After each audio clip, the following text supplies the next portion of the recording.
According to the esteemed and prestigious free encyclopedia Wikipedia, I'll just read the blurb verbatim. Bingo is a game of chance in which each player matches numbers printed in different arrangements on cards, which the numbers the game host caller draws at random, marking the selected numbers with tiles. When a player finds the selected numbers are arranged on their card in a row, they call out bingo to alert all participants to a winning card, which prompts the game host or an associate assisting the host to examine the card for verification of the win. Players compete against one another to be the first to have a winning arrangement for the prize or jackpot. After a winner is declared, the players clear their number cards of the tiles and the game host begins a new round of play. So it's a nice social game and clearly the perfect basis for a video game. Hence today's subject matter, Panel Action Bingo for Nintendo Game Boy, released in 1993 courtesy of FCI and developer Locus as an exclusive North American release. Oh yeah, that's right. You ain't finding this shit in Japan. So how in the blue hell do you turn a social game that is based completely on chance and random probability into a video game that requires some semblance of skill on the part of the player?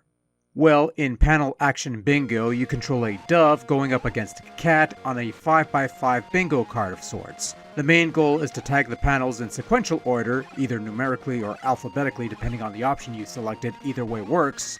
And the idea is to tag panels to fill out the card. Once the card is filled, whoever tags the most panels wins.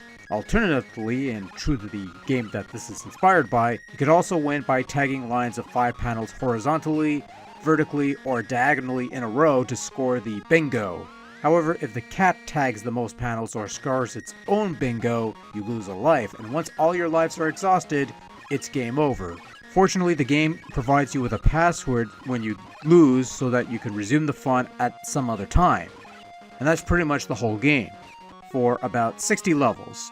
Further divided into 3 rounds, with the first round being your standard board, the second round adding a random roadblock, and the third round also adding on top of that a black hole that will kill you if you fall into it. And that's the whole game for 60 levels, times 3. That's 180 boards of you versus the cat, with no real variation in terms of gameplay within those levels beyond the cat being slightly smarter after a dozen or so levels. Oh, they try to mix it up at the halfway point by having you tag the panels in reverse order from 25 to 1 or from Z to A, but it still boils down to pretty much the same thing, and, well, suffice it to say it gets a little boring after a while. Even the whack-a-mole-esque bonus rounds begin to lose their luster once you're in the 20 or 30 levels of stuff.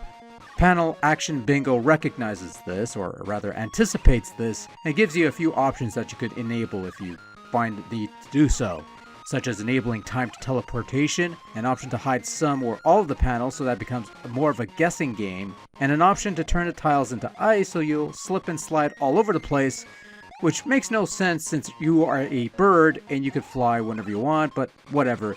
Give the game credit. It tries to give you some options to spice up the gameplay a bit, and in all honesty it doesn't quite work out. It's only a temporary patch to a larger issue, but at the very least it tried and I can't fault it too much for the effort. Control in Panel Action Bingo is adequate for a game of this ilk. The D-pad moves your bird around just fine while the A button tags your panels. It's pretty straightforward and it works well enough for the limited gameplay that you'll be dealing with here. As mentioned, there's also a password feature where you can continue your progress at a later level, and there's also 2-player gameplay via Game Link if you fancy that sort of thing. Though I'd imagine if you want to play bingo with another human player, you'd play the real thing and not this somewhat pale imitation. Graphically speaking, well, there's really not much to say in that regard.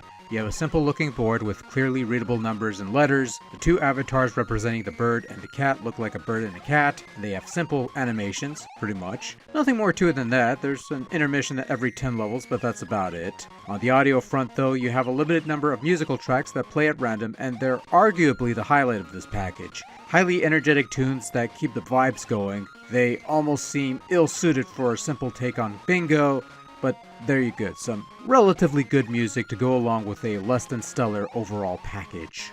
Overall, Panel Action Bingo for Game Boy is an interesting take on bingo for about 5 to 10 minutes, then it becomes tedious and boring. For what it's worth, it's not necessarily a bad game. The idea is sound, the mechanics work the way they're supposed to, the audio is pretty good, and for a quick fix it's moderately amusing. But that's the thing though. It's fine for a quick little game, but not so much for extended playtimes.